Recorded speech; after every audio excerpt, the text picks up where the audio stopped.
I think Matt Collins was a big loss, and I don't think we're going to talk about that enough. It just kind of got washed away. He's going to the Patriots. Matt Collins is their leading receiver. Do you know only 5% of the Bills' salary cap right now is dedicated to the wide receiver position?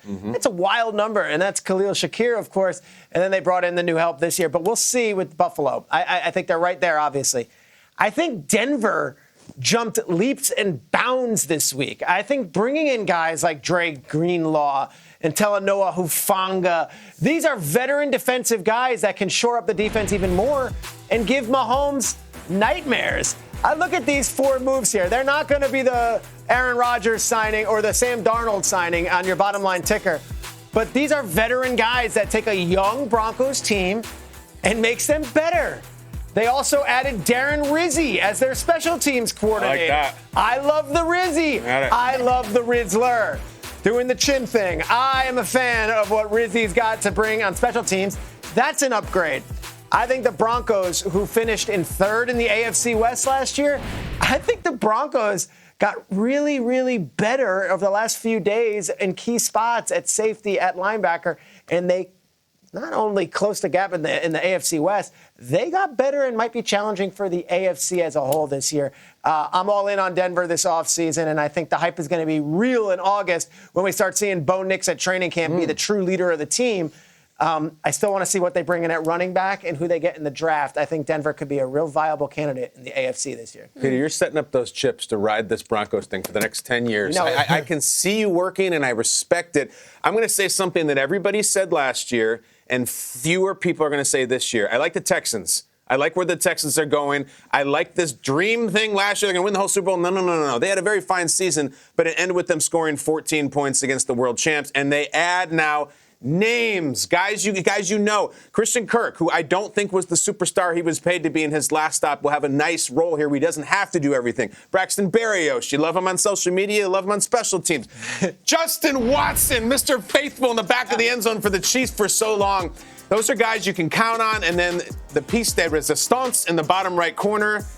Someone has a personal foul coming their way for punching the safety of the Houston Texans. His name is C.J. Gardner-Johnson. He's showing up, and I think they need a little bit more of that, especially in the secondary. I love their defense, but I like what he brings, as well as the new offensive coordinator on that side. The Texans will not be the darling team this year. Peter covered that in his dissertation. That'll be the Broncos. The Broncos. This will be the team that is not being looked at. And remember what they did to the Chargers and Herbert and Harbaugh. Don't think that they're just going to go away and lie down and go to sleep now. I like the Texans. No crazy superstars, but good players, fast players, and players that have been there. Yes, the Texans in 2025, the alternative choice. What do you say, Kabinda? Kyle, I hear you. I don't love the fact that they didn't re-sign Laramie Tunsil. I think that really rubbed the players the wrong way. I think Christian Kirk and Berrios are similar players. Berrios is going to be more of a returner than a real offensive threat for them. So I just don't see the help for C.J. Stroud, and especially Tank Dell with the knee injury. It looks like he might not even play this next season. Not a believer, but I will say the Ravens I'm a big believer in. They bring in D-Hop, another weapon for Lamar Jackson, pair him up with Rashad Bateman on the outsides. I mean, and Isaac knows this. Coaches come in all the time in the meeting rooms and they say, more games are lost in the NFL than they are won. And if you look at that game against the Bills, Mark Andrews with a fumble that we really don't see out of Mark Andrews. We saw the infamous catch that he missed in that 2-point conversion. The Ravens lost that game. I don't feel like the Bills won that game. And I think that if they did go and play the Chiefs, I think the Ravens win that game. They re-signed Ronnie Stanley to make sure that Lamar Jackson's blind side is still protected. I'm a big, big Lamar Jackson fan and believer. I think the Ravens are the ones who have closed the gap with the Kansas City Chiefs. Be in control of every little thing. Peter, if you are the Giants and the Steelers, you are fully out of control right now with this Aaron Rodgers decision-making tree. Peter, is there a certain moment in this timeline that you feel like the teams should just move on, or how do they navigate this with this one quarterback and 2 teams that need him? This is the dance partner you're dancing with. He's going to go at his own timeline, and you know that going in. Yesterday, widely, it was reported that Rodgers was going to have some decision by the end of the day. I was on our show, Good Morning Football. I'm like, this might take a week. This might take 2 weeks. This might take 3 weeks, 4 weeks. And I was being sarcastic about 2 weeks, 3 weeks, 4 weeks. But it certainly wasn't going to happen on the timeline of NFL reporters in the New York market or NFL reporters in the Pittsburgh market. It's going to happen on Aaron Rodgers' timeline.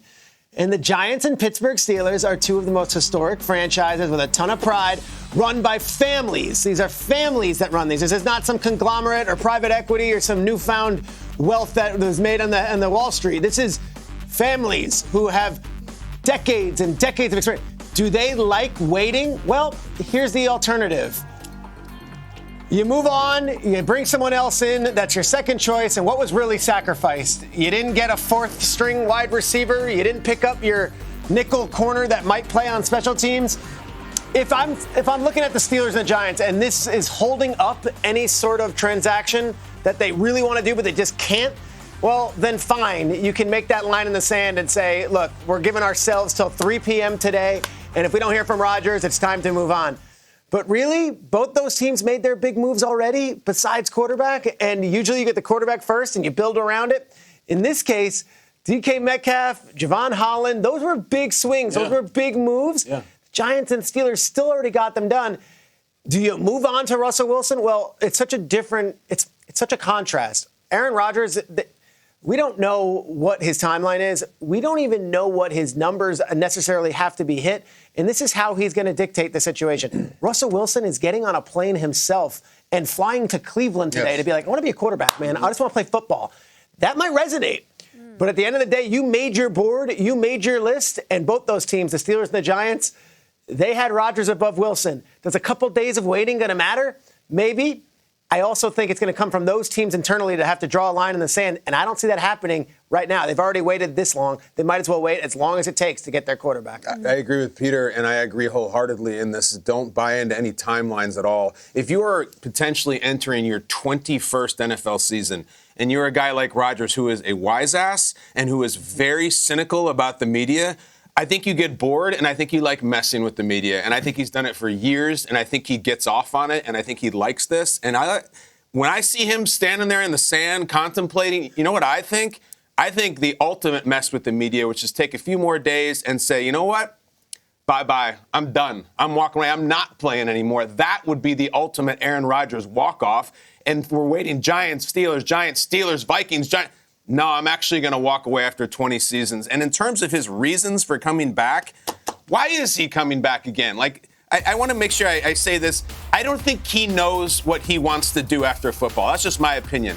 I do not think if he walks away, he's going to be sitting on some network desk talking about Dak Prescott. I think he hates that stuff mostly. I don't think he's going to be doing that. This is a guy who, due respect, is in his 40s, does not have children, does not have this thing begging at him to get away from football. So why not keep playing?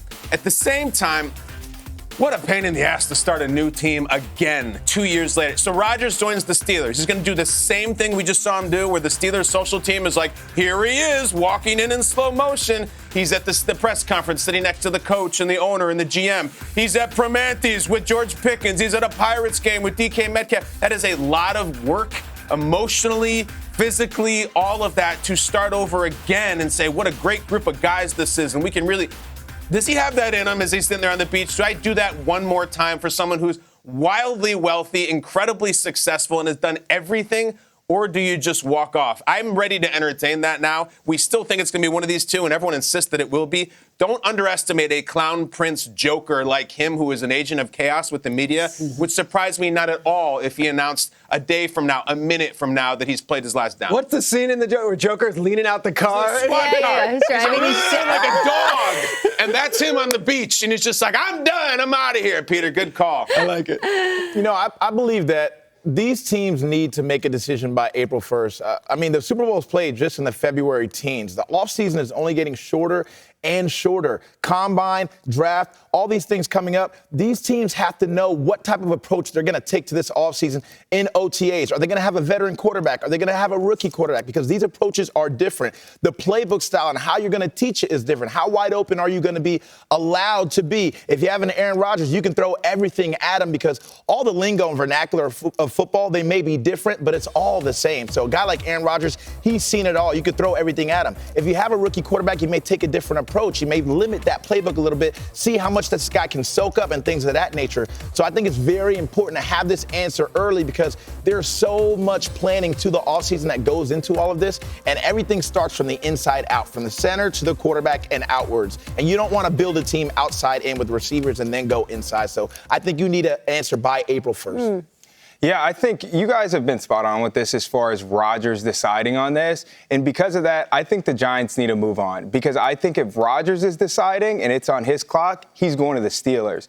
When you think about his history, all the successful seasons he's had, he wants his Jordy Nelson. He wants his toy Devontae that he can have and have a connection with. I think he sees that in the Steelers offense with DK Metcalf, Pickens. He's got the threats that he needs to be successful. And not to mention, as much as the Giants might like Aaron Rodgers, I think Daboll wants his project. He wants a young guy. He hasn't had that yet. And I think he wants to create a system around something that he chose.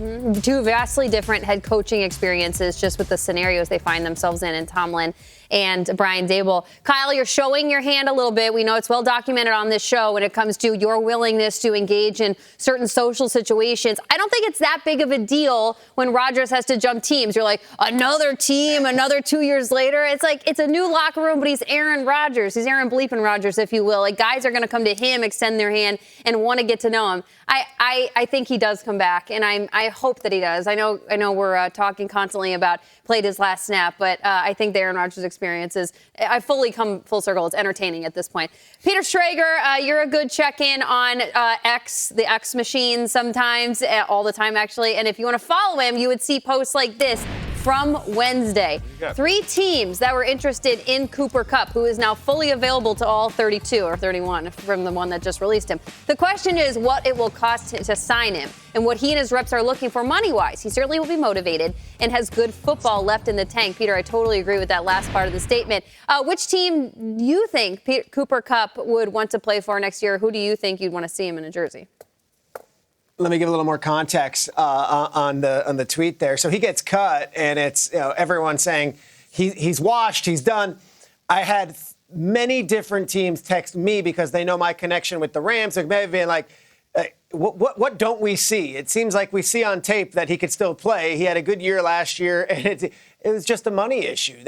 Cooper Kupp was making $20 million. They were trying to trade him, couldn't find a trade partner who would take on that salary, so they end up releasing him. Now the question is, what number can Cooper Kupp get? I think we will see when these teams are inquiring, but a lot of teams can't afford what Cooper Kupp wants. Some teams can. The team that I would like to see him go with, because I also like a little bit of this sprinkling of sauce here, I'd like to see him go to Seattle. He is a Washington State guy, and Seattle just said goodbye to 2 really good wide receivers in DK Metcalf and Tyler Lockett. And you insert Cooper Kupp, who went to Eastern Washington, is from the state of Washington, and is in the division with the Rams. And Bobby Wagner did the same thing in the reverse. When the Seahawks were like, we're done with Bobby Wagner, the Rams signed him, and he's like, I cannot wait to play Seattle and beat them twice a year. This is going to be the opposite of that. Cooper Kupp, who's had some of his best days as a pro with the Seahawks, I just feel like Sam Darnold is going there with Jackson Smith and Jigba, and we've got Jake Bobo was the number 2 guy. All due respect to Jake Bobo, like Cooper Kupp's a huge upgrade from that. Seahawks also have some salary cap money they can spend.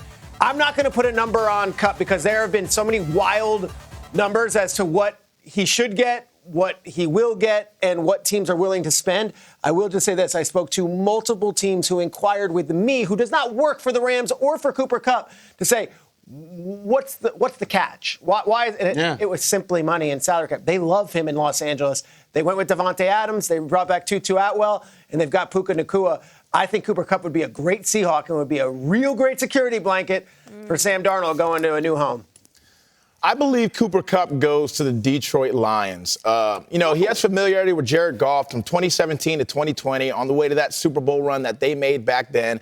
Detroit Lions has $55 million in cap space to spend right now. They use an offense that has a lot of motions and shifts. And Isaac, you know this. The tight end determines the strength of the formation, and the speed is determined by the slot receiver. You have a guy like Amon-Ra St. Brown and Cooper Kupp that can both play inside and outside. With all these motions and shifts that can confuse the nickels, which side he should be, on the left or the right, things of that nature. You have Jamison Williams, you have Jahmyr Gibbs. There's just so many problems for this offense that defenses have to look out for. And then you look at the defense of the Detroit Lions. They've hit on so many picks. Brad Holmes has hit Aiden Hutchinson, Kirby Joseph, Brian Branch, Jack Campbell. So on the defensive side, this is a unit. Before they hit this injury bug, that was a top 5 unit by the middle of the season, before this injury bug hit. So I think offensively, Cooper Kupp can really take this offense to another level, especially with the departure of Ben Johnson, the offensive coordinator. We got to get Jason to stop talking about the Lions. He's a Lions guy through and through. It's facts. From the Nittany to the Detroit, it's a whole experience. It's the Lions through and through. But either way, I think that Cooper Kupp needs to be with the Patriots. When I picture Cooper Kupp and I do this jersey test, I see him there. One, Vrabel has built a great defense, so this team has a good foundation to win games.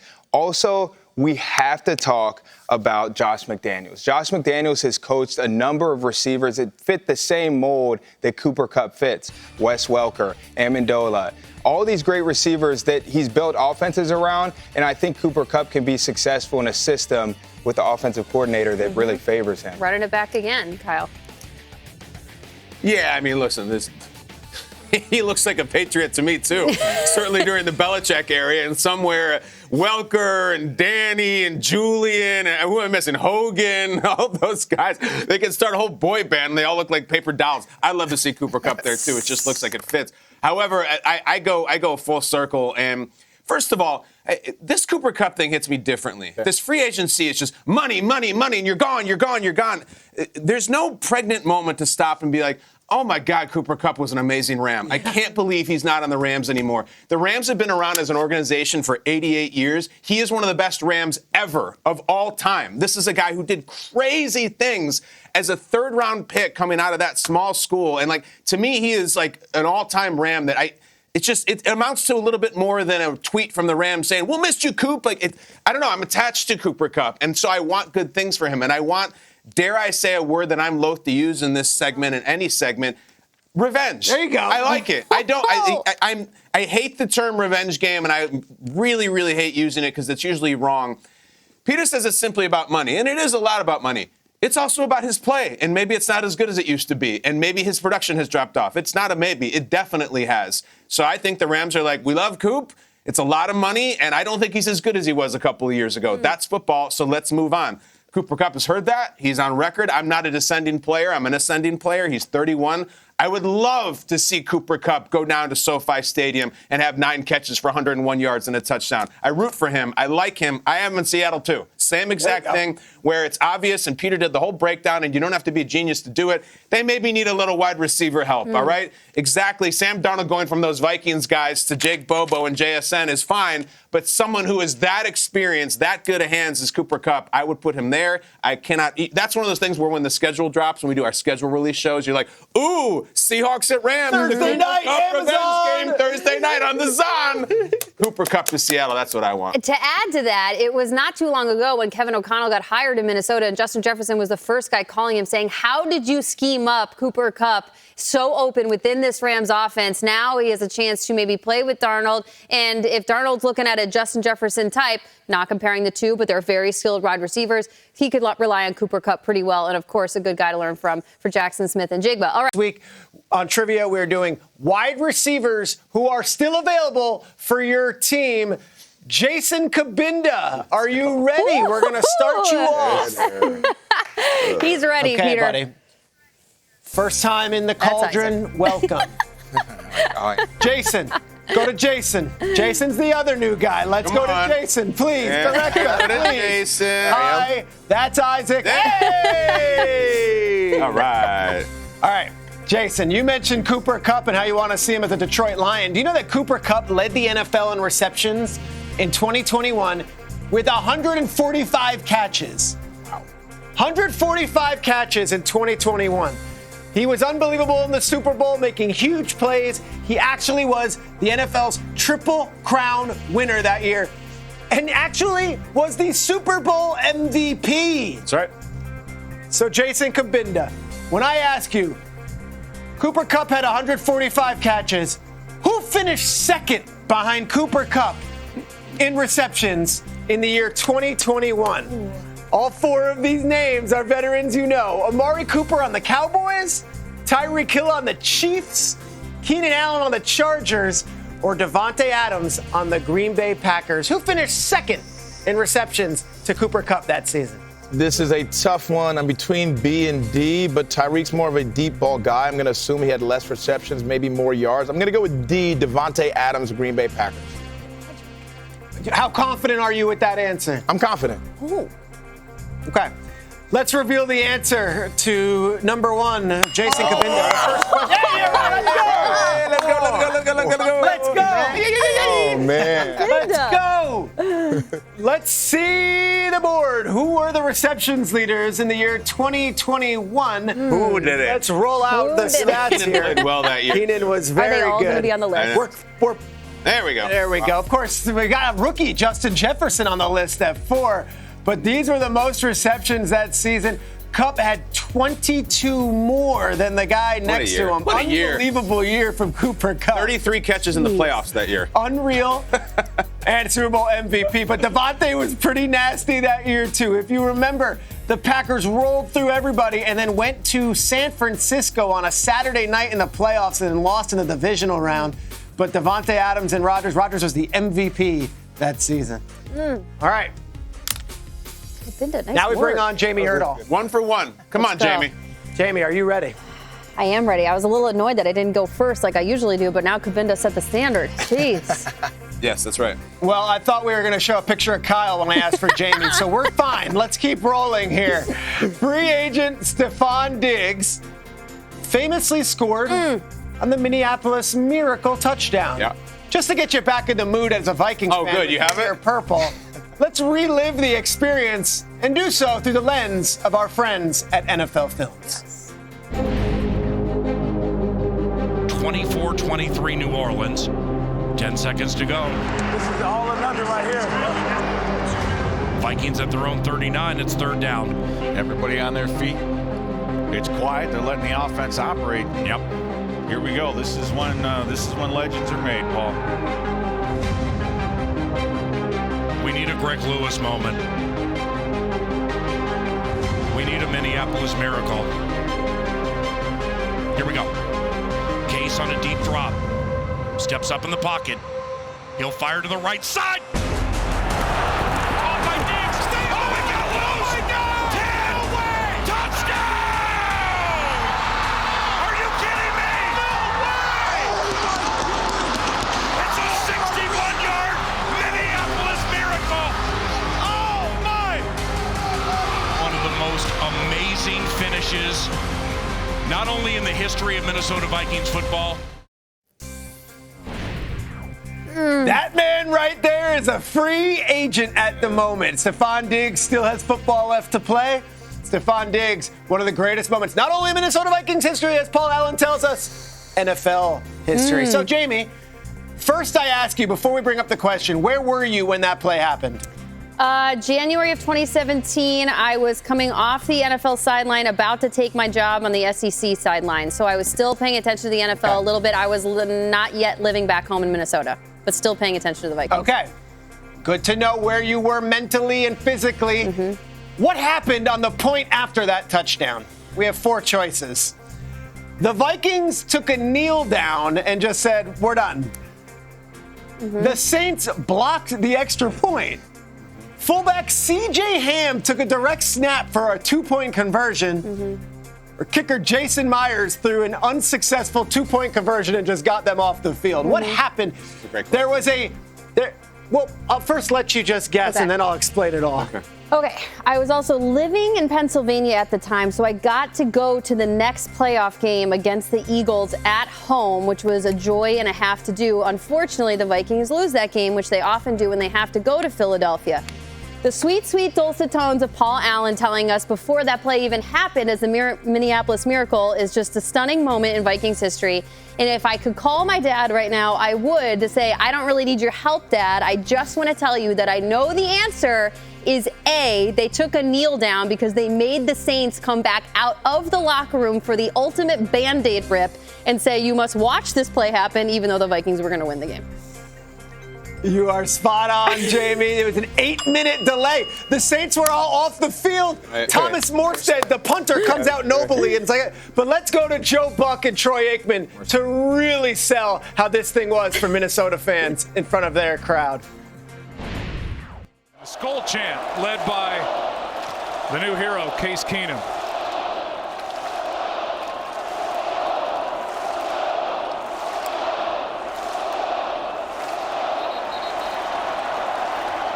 The most anticlimactic moment in the history of the NFL. 4 lead changes over the final 3 minutes, 1 second. Diggs, Keenum, the heroes, and the Vikings are moving on. Unbelievable. Peter, 51 Unbelievable. on the Saints roster, and that video is Manti, so he also relives it often with me, see? but not in a very painful way. I do it like, yeah, Manti, the Minneapolis Miracle. He's like, I had to run the entire length of the field, sister, to get back on the field. It was terrible. It's funny. Not a great night for Saints fans, but a legendary one for Minnesota ones. Jamie, well done. Kyle Brandt, you're up next. I'm up. The hot seat, buddy. All right, what do you got, Peter? All right. What kind of nonsense we're It's going to a get deep cut. In week 4 of the 2014 NFL season, Keenan Allen went off. He had 10 catches and 135 yards versus a winless Jaguars team. Now, Keenan went nuts. Keenan Allen is a free agent right now, okay? But this was 2014 when he was still one of the young guys in the league, just racking up catch after catch after catch. Yeah, great point. Perennially one of the top leading receptions guys in the league. I miss Phil, Peter. I miss Phil. I'm sorry. Can I just have a moment for Phil? I mean, we're waiting on Rodgers. I'm waiting on Phil. So am I. Come on. Let's get back Phil Rivers. I love Rivers. Coaching somewhere in Alabama. I'd rather have him as my quarterback than 90% of the guys that I'm watching every Sunday. Anyway, Kyle. So true. The night before that game, week 4 of the 2014 season, SNL premiered its 40th season. Not 50, we're at 40. So 10 years ago. SNL 40. 40. Tough. Who were the host and the musical guest for the premiere of Saturday Night Live's 40th season? Keenan Allen, this is all because you had a big game against the winless Jaguars the day after. Sorry. All right, I'm going to try to do some eliminating. Breaking Bad ended in 2013. So I don't think Cranston would come after the series was over and be the host. I think it would have been during. I think C is out. I thought maybe Prince had passed, but I think that's a couple of years later. Prince famously performed at the after party for the 40th, so he was still with us. All right. And I also remember Cranston hosting with Kanye. Maybe that's a different All right. What I'm going to, though, is I'm trying to concentrate on the year 2014 when the Jaguars were winless and Keenan Allen was great. The biggest star in the world emerged as in B, and I'm not talking about Ariana, Chris Pratt. That is Guardians of the Galaxy. That is Star-Lord. He made Walkman popular again. And if I remember right, I don't think it's Jurassic Park. That same year, he also did the Lego movie. Now he's doing the Garfield movie, but I think Pratt was massive then. He had 2 huge hits, and Ariana Grande as well. I think you start the season not with Pine or Evans or Hemsworth, with Pratt, and I say B, final answer. The process of elimination is incredible. Keenan Allen, if you're watching, we know you're a free agent. You will forever be linked with B, Chris Pratt. Nice, Kyle. Let's go. Well done. Well done, Kyle. That was the SNL's 40th season premiere, and that was the duo. That's what they looked like at the time. Wow. Young Ariana Grande, before Wicked. And now we're defying gravity, my friend. That's right. Oh, before Pete Davidson, before whoever she's with now, this was it. And then Pratt. Of course, Chris Pratt has been in our lives since Parks and Rec, and now he is still very much in the Hollywood scene. He's at Thanksgiving dinner with Arnold Schwarzenegger. It's pretty Sure cool. is. Yep. I love it. Sure is. Isaac Rochelle, don't think we're going to leave you out of it. Come on, Isaac. We've got you involved as well. Let's go. Isaac, You played with Keenan Allen for many years, so I'm sure you know his connection to Chris Pratt and Ariana Grande. But we talked about it all the time. We're going to move on to. That was it. Tyler Lockett's a free agent right now. Really good wide receiver. He had this epic catch on a Thursday night versus the Rams in 2018. Take a look. That's right. On first down, Wilson keeps. Surveys, nowhere to go, and back in the end zone. Touchdown! What a catch by Tyler Lockett. How in the world did that just happen? Flings it into the back corner of the end zone, and that was magic. One of the best catches you'll ever see.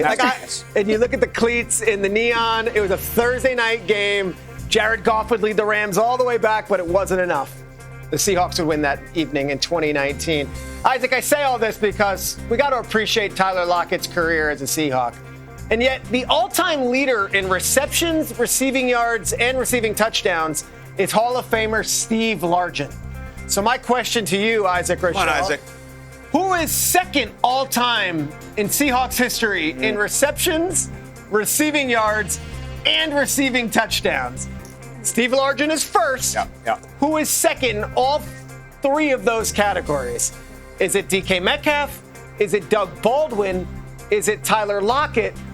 Or is it Ohio State Buckeye legend Joey Galloway? This is a tough one. I want to say DK Metcalf, but I feel like his tenure there wasn't long enough. Okay.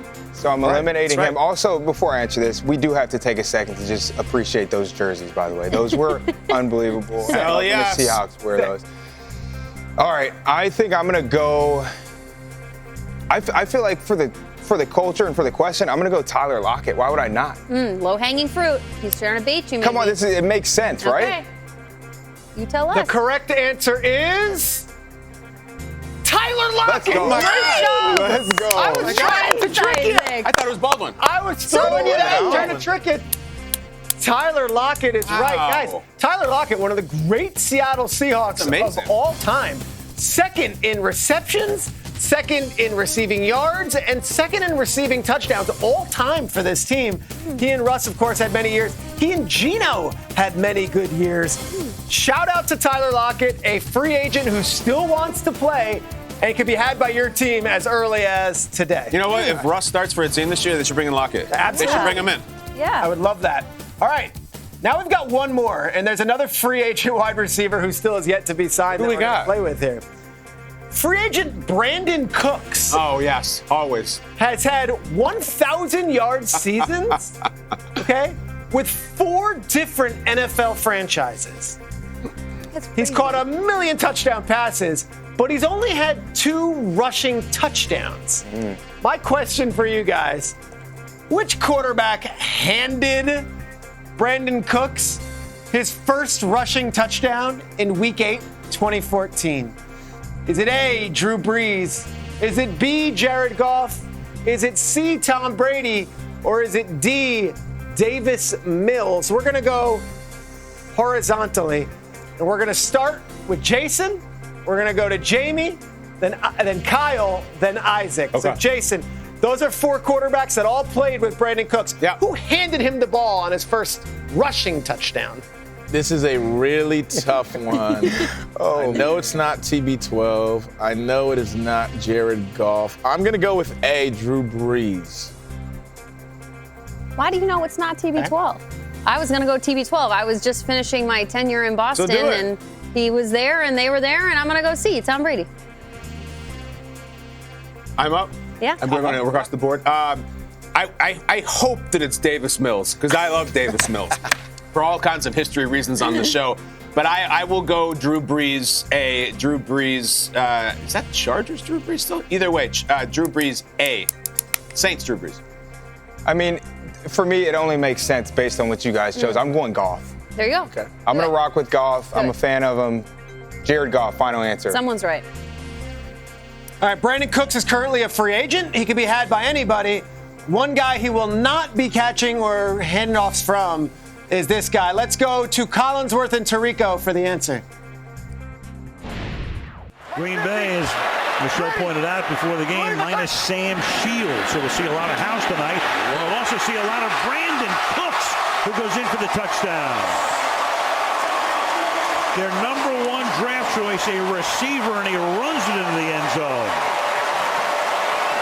The old jet sweep. We saw Percy Harvin in the Super Bowl. Here it comes, and before you can figure out what happens, you got him in the end zone. Brandon Cooks, one of those guys that Sean Payton said we just have to get him the football more often. I don't know how exactly, but I have to find a way. I feel like I'm slowing him down. That was 10 years ago. Cabinda! Let's go, man. Let's go. And Kyle. Hey, Jason, well done. You got both your questions right, but everybody, well done. And to the viewers at home, all of these wide receivers, they could all still be had by your teams. Hang tight. Free agent frenzy is not done. Hopefully, they will all find homes soon. Thank you, everybody. Great job. Great job, Peter. My Great favorite job. week of Schrager's Good trivia. job, Well done, Cabinda. Peter. 3 and out. So let's play that game. We're going to start with the reigning AP NFL MVP, Bills quarterback Josh Allen. He met with the media on Wednesday to discuss his new 6-year, $330 million deal. And he was asked now that he has this massive deal and faith from the Bills that this is his home forever. Does that prove that he has figured everything out? This doesn't mean I've arrived. You know, I got to continue to get better and find ways to help this team get over that hump and win a Super Bowl. So that's what we're going to continue to try to do. This is home to me, and it'll never not be home. And yeah, I'd love to continue to play here as long as I can. And when it's time to put the cleats up, hopefully that'll be in Buffalo. Got anything earmarked? Maybe a bigger ring, perhaps, with the wedding coming up? A bigger ring, you said? Yeah. No, I think she likes the one she's got. People in Western New York really love hearing that out of Josh Allen. Buffalo is home, and it will be for his football career. Peter, let's open it up to the AFC and what the Bills are trying to accomplish on that side of the NFL. Which team in the AFC, Peter, moves the gap closer, makes it smaller to catch the Chiefs and their appearance in the Super Bowl every year? You know, it's interesting because Buffalo has made some really big moves, but they also have said goodbye to a lot of key players. I think Matt Collins was a big loss, and I don't think we're going to talk about that enough. It just kind of got washed away. He's going to the Patriots. Matt Collins is their leading receiver. Do you know only 5% of the Bills' salary cap right now is dedicated to the wide receiver position? It's a wild number, and that's Khalil Shakir, of course, and then they brought in the new help this year. But we'll see with Buffalo. I think they're right there, obviously.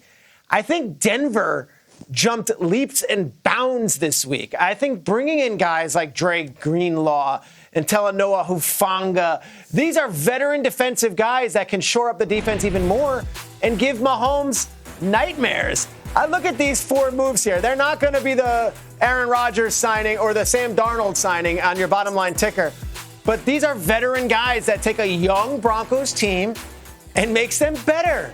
They also added Darren Rizzi as their special teams coordinator. I like that. I love the Rizzi. I love the Rizzler. Doing the chin thing. I am a fan of what Rizzi's got to bring on special teams. That's an upgrade. I think the Broncos, who finished in 3rd in the AFC West last year, I think the Broncos got really, really better over the last few days in key spots at safety, at linebacker, and they not only closed the gap in the AFC West, they got better and might be challenging for the AFC as a whole this year. I'm all in on Denver this offseason, and I think the hype is going to be real in August when we start seeing Bo Nix at training camp be the true leader of the team. I still want to see what they bring in at running back and who they get in the draft. I think Denver could be a real viable candidate in the AFC this year. Peter, you're setting up those chips to ride this Broncos thing for the next 10 years. No. I can see you working, and I respect it. I'm going to say something that everybody said last year, and fewer people are going to say this year. I like the Texans. I like where the Texans are going. I like this dream thing last year. They're going to win the whole Super Bowl. No. They had a very fine season, but it ended with them scoring 14 points against the world champs, and they add now names, guys you know. Christian Kirk, who I don't think was the superstar he was paid to be in his last stop, will have a nice role here. He doesn't have to do everything. Braxton Berrios, you love him on social media, you love him on special teams. Justin Watson, Mr. Faithful in the back of the end zone for the Chiefs for so long. Those are guys you can count on. And then the piece there is a stunts in the bottom right corner. Someone has a personal foul coming their way for punching the safety of the Houston Texans. His name is C.J. Gardner-Johnson. He's showing up, and I think they need a little bit more of that, especially in the secondary. I love their defense, but I like what he brings, as well as the new offensive coordinator on that side. The Texans will not be the darling team this year. Peter covered that in his dissertation. That'll be the Broncos. The Broncos. This will be the team that is not being looked at. And remember what they did to the Chargers and Herbert and Harbaugh. Don't think that they're just going to go away and lie down and go to sleep now. I like the Texans. No crazy superstars, but good players, fast players, and players that have been there. Yes, the Texans in 2025, the alternative choice. What do you say, Kabinda? Kyle, I hear you. I don't love the fact that they didn't re-sign Laramie Tunsil. I think that really rubbed the players the wrong way. I think Christian Kirk and Berrios are similar players. Berrios is going to be more of a returner than a real offensive threat for them. So I just don't see the help for C.J. Stroud, and especially Tank Dell with the knee injury. It looks like he might not even play this next season. Not a believer, but I will say the Ravens I'm a big believer in. They bring in D-Hop, another weapon for Lamar Jackson, pair him up with Rashad Bateman on the outsides. I mean, and Isaac knows this. Coaches come in all the time in the meeting rooms and they say, more games are lost in the NFL than they are won. And if you look at that game against the Bills, Mark Andrews with a fumble that we really don't see out of Mark Andrews. We saw the infamous catch that he missed in that two-point conversion. The Ravens lost that game. I don't feel like the Bills won that game. And I think that if they did go and play the Chiefs, I think the Ravens win that game. They re-signed Ronnie Stanley to make sure that Lamar Jackson's blind side is still protected. I'm a big, big Lamar Jackson fan and believer. I think the Ravens are the ones who have closed the gap with the Kansas City Chiefs. Out of everybody I've heard, that makes the most sense. Okay. But why are we not talking about the Buffalo Bills? I mean, we just heard from Peter. Mac Hollins is gone. Let's not forget that Josh Palmer came over. They're adding threats. Really, they're the Chargers of the East now because they brought over Bosa.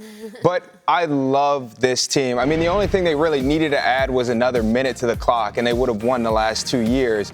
But this is an O-line right now that is really, really good, ready to go. You just extended Josh Allen. We just heard from him. This is his home. Like, he's a comfortable, I'm going to be here.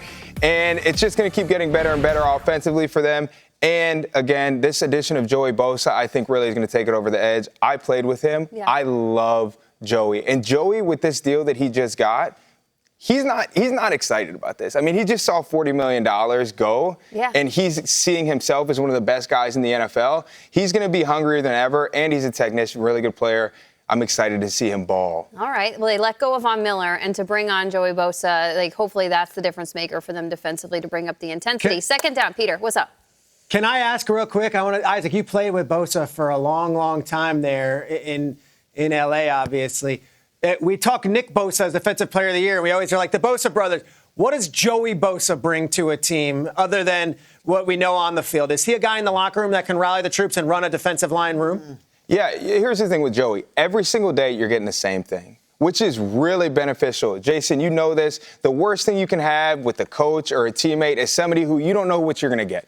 You know what you're going to get with Joey. And not to mention, he's with the Bills now. Go run the tape from 2020 when he played the Bills. This is a guy who's great against the run. He's going to do what he needs to do, setting the edge and TFLs, all these things that matter. And he's going to rush the passer. I think they're getting just a very consistent, great player across the board. That went well for him that year when the Chargers played the Bills in 2020? Yeah. I mean, this guy had 6 TFLs. I was on the sideline watching this game like – I didn't even know it was possible. You didn't know a guy could, I know, right? Yeah, 6 TFLs is crazy. That is crazy. Second down, Peter, we're moving. We're looking at Shedeur Sanders as QB1 in Cleveland or New York next year. What do you think about this? You ready to commit his name to one of those logos at the bottom of the screen?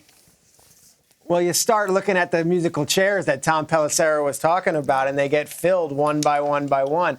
Let's say the Titans, who didn't address quarterback at all, let's say they're going Cam Ward. Let's just say that. Then you have teams 2 and team 3, and that's Cleveland and that's the Giants. Russell Wilson is visiting these two teams today. I would imagine Russell Wilson will end up with either Pittsburgh, New York, or Cleveland as a veteran guy. And then it's like, all right, well, we have the 2nd and 3rd pick. I think Shedeur Sanders could still go as high as number 2 in this draft. I still think he could go as high as number 3 in this draft. And I think eventually he will be quarterback 1 of whatever team drafts him. I know there's a lot of mock drafts that have Shedeur Sanders slipping all the way to the end of the first draft. It's not even about Shedeur and him. It's about the lack of quarterbacks about these teams that need to fill holes. So if you're the Giants and it's Russell Wilson or it's Aaron Rodgers, you still need a quarterback for the future. And Shedeur Sanders, by all accounts, is the number 2 guy. So it's almost like, do you need Travis Hunter, Abdul Carter, or Shedeur Sanders? Well, I don't know. I would think quarterback is the most important position. And if you value him in that way, what's the difference between drafting him 2nd overall or him going 8th, 9th, 10th, 15th, 16th? I still think Shedeur Sanders is going to be a first-round pick, and I still think it's very possible that he could be the quarterback 1 in both Cleveland and the Giants, and he'll meet with these teams. I'll tell you this. I don't know about Cleveland. I know the Giants did not spend an entirely long amount of time with him at the Combine, and so you saw this stuff like he was brash at the Combine. I didn't report that. I don't know if he was brash and arrogant at the Combine. I don't know. That was a report that was taken. I do know that the Giants didn't spend a lot of time, and talking to Giants sources, they're like, oh, we'll get to know Shedeur quite well over the next few weeks. And, oh, yeah, by the way, we have been to visit Shedeur and see games quite a amount of times. So it's like the Combine 15-minute interview, it's almost, let's meet everyone else. We know Shedeur, and we know we're going to have to get to know him. I still think he's very much in line to be the 2nd or 3rd pick in this draft. I see both those logos for Shedeur, and I like each of them. I want Shedeur to land somewhere that's interesting. That's all I care. I don't want him to go to just a solid franchise that's sort of average. I want him to go somewhere that has a character based around it, that has personality. Both of these are amazing. Obviously, the New York thing in the New York media, that thing, the history there is a huge, huge deal for us to celebrate. And then if he goes to Cleveland, like, is the quarterback streak going to be broken by Deion Sanders' son? Is he's going to be quarterback number 41 since they moved back to Cleveland? Is he going to join like the Kevin Hogan, Jason Campbell, you know all the names on the back of the jersey club? Is he the Messiah to do that? Because that would be absolutely incredible. My wish is just go someplace interesting, please. And I'm not going to name the franchises that aren't that interesting. You know who they are. It's these 2, and the quarterback is fascinating. Either one of these is fine with me. Yeah, I think to me, Shedeur Sanders looks better in Cleveland. I think that offensive line-wise, Cleveland is set up a little bit better. Perennial Pro Bowler and Joe Petonio. Jack Conklin has been a guy who's been very consistent year after year. Jerry Jeudy in that stretch with Jameis Winston, I mean, he was really going off. Shedeur's a guy who's very accurate. He can air that ball out. You know, you got some solid backs in Jerome Ford. You got David Njoku, who could be your security blanket at tight end. I'm just not a believer in that Giants team. And we know that rookies do a lot better when they have a good defense. Cleveland has a good defense. Their only question at quarterback last year, question on that team last year, was at quarterback. And obviously Deshaun Watson has not been getting it done. I think he's better in Cleveland, in my opinion. I just want to remind everybody, do we know who Shedeur's father is? Do you think that he wants his son to play in Cleveland? It's a no, if you don't know what the answer is. I think he fits very well with the Giants. And again, I mentioned this earlier, Daboll, he came into a situation where he inherited Daniel Jones. This was not his choice. And you're dealing with a Daboll who sees himself as a quarterback producer. He's building quarterbacks. He builds greatness. He's going to want his guy. I think Shedeur fits so well in this situation with the Giants, not to mention the market. I like the market for his dad. Yeah.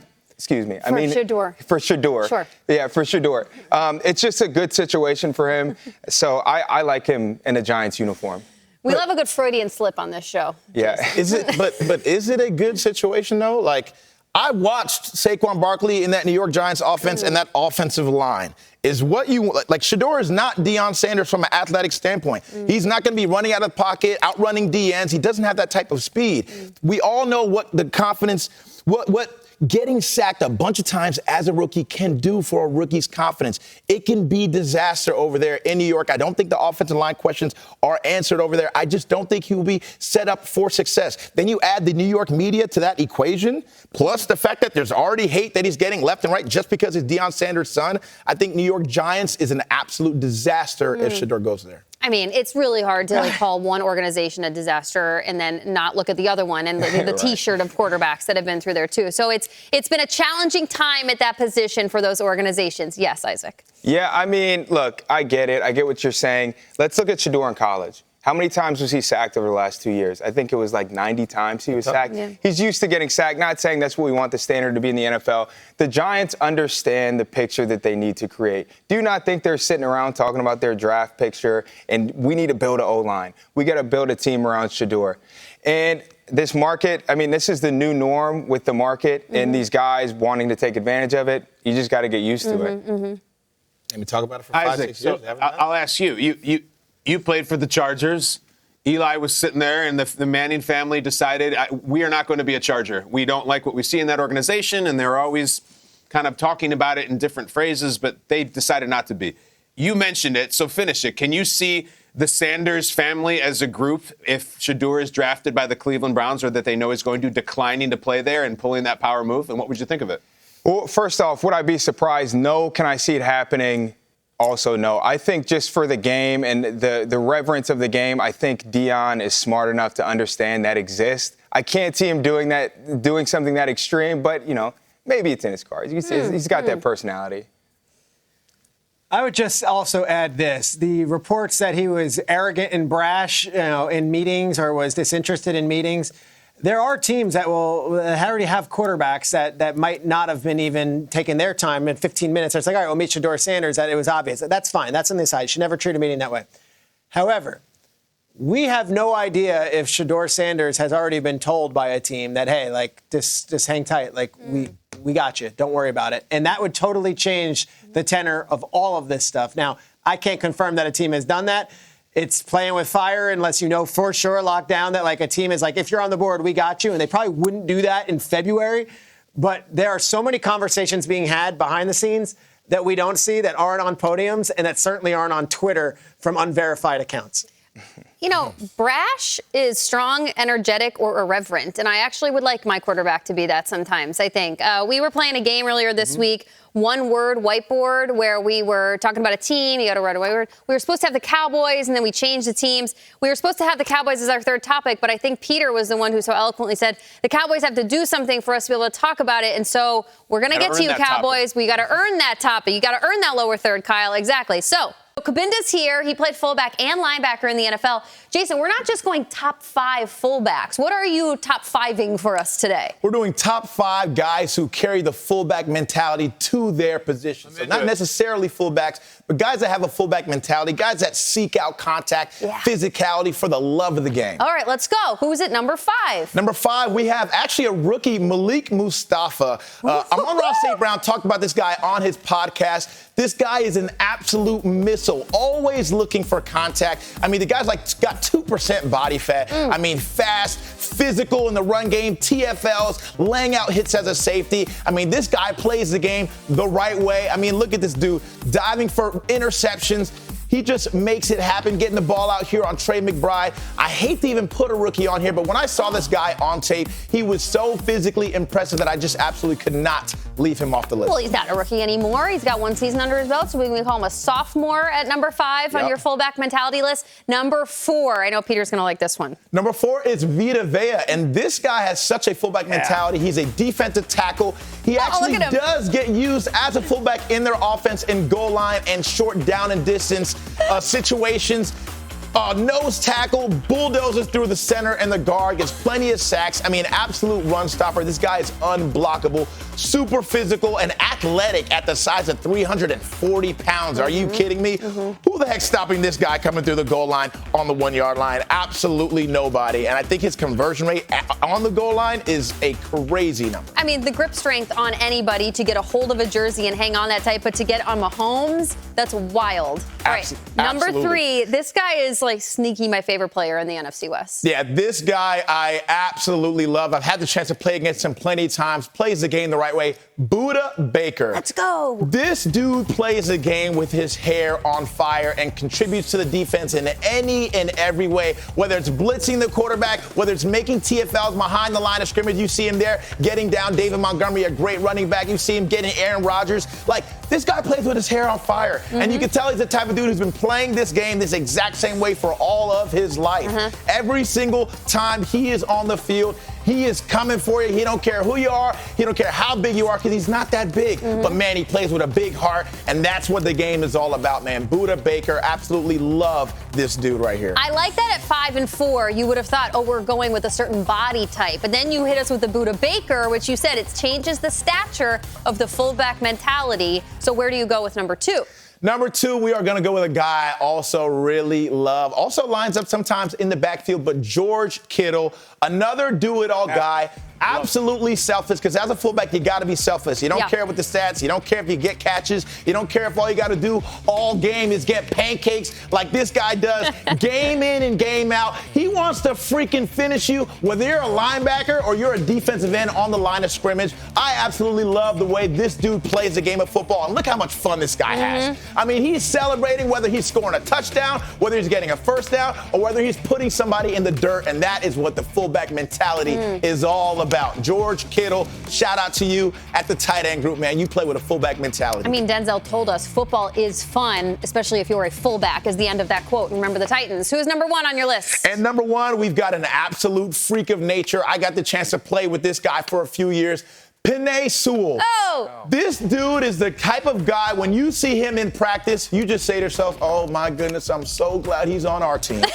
Because when you see this guy block and put dudes through the ground, not on the ground, through the ground, that's the type of mentality he has. He has great feet. He's a great athlete. I mean, what offensive lineman do you know lines up at wide receiver and actually catches a pass for a first down? That's the type of stuff that Ben Johnson was doing with this guy, because he can absolutely do it all. He is nasty, plays the game with attitude. I remember a clip when I saw him holding up Aaron Donald his rookie year, and he wasn't backing down to anybody. That's the type of dude Penei Sewell is. And, man, if you're on the opposing team, look out, because he is a Trent Williams type of nasty offensive lineman over at tackle.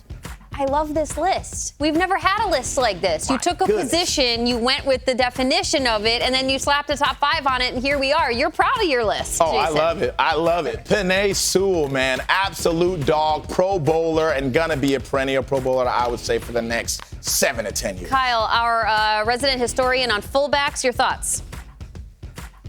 We see a lot of top 5 lists. This was a great one. This was special. This was original. I like seeing Malik Mustafa, and a player that strikes me as someone who should have been playing in the 70s or the 80s, but he's still doing his thing. Penei Sewell is the rare offensive lineman on our program to win angry runs, and he did it in such glorious fashion. We got such a kick out of it, and we're going to roll the video, but Kapinda, just tell us what we don't know about Sewell. We see he's powerful. Oh, I love this. Take us in the locker room, talk about this play. Just talk Sewell. You can't be wrong. Penei was actually supposed to throw the ball on this play. Like, what offensive lineman have you ever seen get schemed up to throw a freaking pass? That's how athletic this guy is on a football field. He legitimately can do anything. He has soft hands, but in the run game, my goodness, he's got some bear paws. He's going to put them on you. Jeez, Penei Sewell. What a dog. I love this dude. I also love Vita Vea. Quick story, if you want to make it personal, which we always do on our show. The Bucks were doing their creamsicle jerseys, and they reached out to the show and said, okay, do you guys want Mike Evans? Do you want Baker Mayfield? I said, I don't know if it's possible, but can I get a Vita Vea creamsicle jersey? They're like, yeah. There is no other player's jersey I wear around the house or around Brooklyn, New York, more than just my Vita Vea creamsicle. I love embodying the Vita Vea, and I think he embodies the fullback mentality perfectly. Well done, Jason Kabinda. Isaac, your thoughts on the list? I really just wanted to see a Jason Kabinda clip slip in there. Like, could we have just put you at 5 just because? Just for fun? Honorable mention. Here's my question, though. Is this the future of fullback talk? Like, the mentality and not the actual position? Because I'm looking around the league. You see Juszczyk just got released, which, you know, the 49ers community was devastated by that. I think because they also love his wife. But what is the future of the fullback position?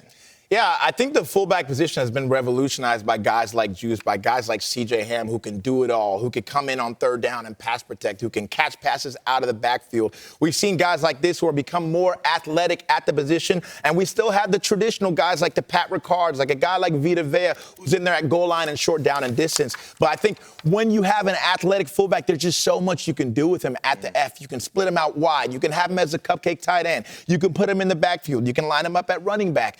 I mean, there's just so much you can do with him. And I think the fullbacks, and especially even the Alec Ingalls, the fullbacks who are more versatile in that sense, are now looked at as more like chess pieces than necessarily your traditional fullback of the old days of the 80s and 90s. Right. Go ahead, Isaac. Well, I was going to say, I'll tell you this. As a defensive lineman, when I'm game planning for an offense, there's nothing worse than an offense that efficiently uses a fullback.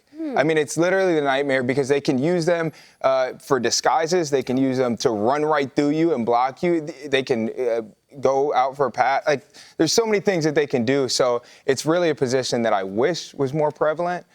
Because it's a threat. It's tough. You want to line up and be like, hey, guy, what are you doing this down? Because, like, it's an absolute mystery to you. Totally. Totally, yeah. Can you guys just give me your playbook? Yeah.